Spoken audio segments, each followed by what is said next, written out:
आपके हिसाब से भिलाई में क्या बैन होना चाहिए? लैला मजनू लोग। तू बेबी पहले जा।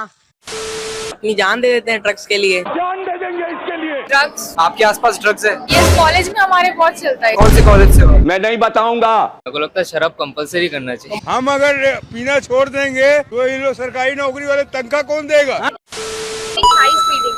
सब अच्छा है, सब बढ़िया है, कोई दिक्कत ही नहीं। ड्रग्स ड्रग्स ड्रग्स ड्रग्स की ड्रग्स भाई। I think drugs